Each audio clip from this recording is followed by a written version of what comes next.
Hello, मी तुमची सखी मैत्रीण योगिता माझ्या easy and simple recipes with योगितामध्ये तुम्हा सर्वांचं स्वागत करते। आज आपण करणार आहे फरसबीची भाजी, अगदी सोप्या रीतीने झटपट होणारी चविष्ट अशी। तर चला आपण पाहूया त्याचे साहित्य काय काय। इथे मी फरसबी अर्धा किलो घेतलेली आहे, बघा तुमच्यासाठी दाखवायला ठेवले। दोन्ही बाजूचे याचे शेडे कापायचे आणि मी बारीक म्हणजे चाकूने कापून घेतले। हाताने पण मोडतात काही जण, पण मला बारीक अशी आवडते म्हणून मी बारीक करून घेतलेली आहे चांगली। याचे शेड काढले नाही ना तर ती थोडी चारट लागते, तर त्याप्रमाणे तुम्ही भाजी कापून घ्या। अर्धा किलो भाजी कापून मी तयार केलेली आहे।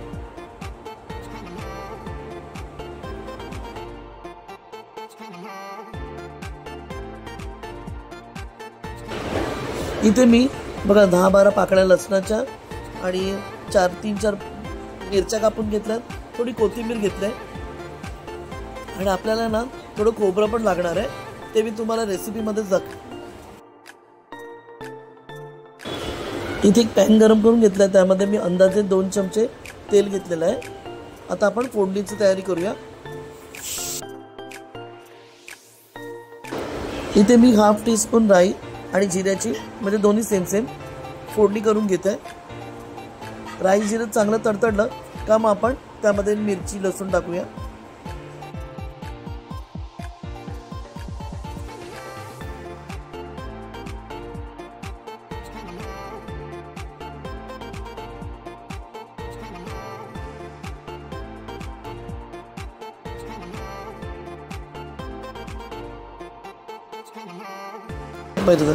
आता आपण ना त्यामध्ये लसूणची फोडणी करूया। लसूण चांगला चुरचुरला ना तर त्यामध्ये मिरची, कढीपत्ता आणि थोडीशी मी कोथिंबीर टाकणार आहे। अशी फोडणी तुम्ही एकदा करून बघा, एकदम खमंग लागते फोडणी पण मस्त, आणि कोथिंबीरचा सुवास येतो त्यामधून।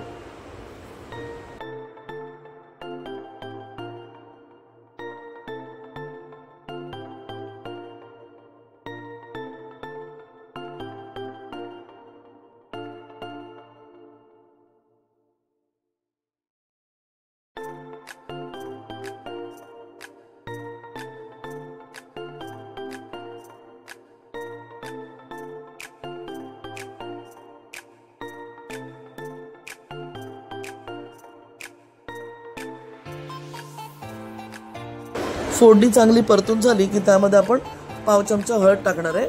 मी भाजी हळदीवरच बनवणार आहे, यामध्ये कुठले मसाले नाही टाकणार आहे। चांगली परतून घेऊया आणि आता आपण फरसबी जी कापून ठेवलेली आहे ती यामध्ये परतून घेऊया चांगली। मी आता फरसबी टाकत आहे। ही अशी भाजी ना तुम्ही डब्याबरोबर किंवा नाश्त्याला सकाळी किंवा जेवणाबरोबर खायला एकदम मस्त लागते, अप्रतिम चव येते तिची। बाकी तर तुम्ही पुलाव मध्ये वापरू शकता किंवा एखाद्या ग्रेव्ही मध्ये पण तुम्ही वापरू शकता। फरसबी ही भाजीला तुम्ही नुसती लसणावरती आणि मिरचीवर पण करू शकता, एवढी सुंदर लागते ती। त्यामध्ये हळद मसाला थोडासा टाकून चटपटीत पण बनवू शकता। म्हणजे तुम्हाला जर समजा डाएट करता आणि त्याच्याबरोबर तुम्हाला सलाड पाहिजे तर ही भाजी वापरू शकता तुम्ही, खूप छान लागते। तर आपण आता एकदा स्टर करून घेऊया आणि थोडं वाफेवर ठेवूया।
चवीनुसार मी इथे मीठ घालून घेते आहे। तुम्हाला जेवढं मीठ चालत असेल तसं तुम्ही याच्यामध्ये वापरू शकता। मला जेवढं लागतं तेवढं घेतलं। परत एकदा आपण क्विक स्टर करूया आणि थोडा वेळ भाजी झाकून ठेवूया. झालीच, अगदी 5-10 मिनिटं लागतात भाजीला. आता जर आपण 5-10 मिनिटं झाकून ठेवूया, भाजी स्वतःच्याच पाण्यामध्ये शिजत राहील. यामध्ये तुम्हाला पाहिजे असेल ना तर तुम्ही बटाटा टाकू शकता. शिजलेला बटाटा थोडासा कापून. भाजी तयार झालेली आहे. आपण तिला आता लास्ट लुक देऊया. अर्थातच आपण आता खोबरं खिचलेलं त्यामध्ये मिक्स करूया, पेरून घेऊया आणि आता भाजी आपण सर्व करूया. तुम्हाला जर आवडत असेल ना तर तुम्ही यामध्ये शेंगदाण्याचा कूट बारीक करून म्हणजे असं टाकू शकता. खूप छान लागतो. आमचूर पावडर टाकू शकता.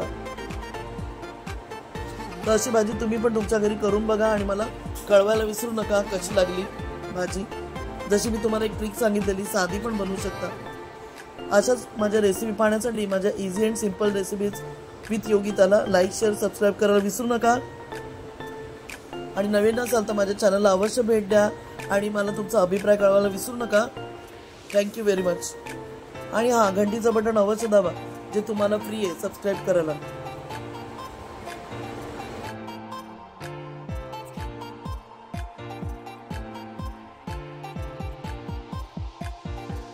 आणि हां, ही भाजी तुम्ही डाळ भात बरोबर, भाकरी बरोबर, चपाती बरोबर, इवन माझा मुलगा तो ब्रेड बरोबर पण खातो.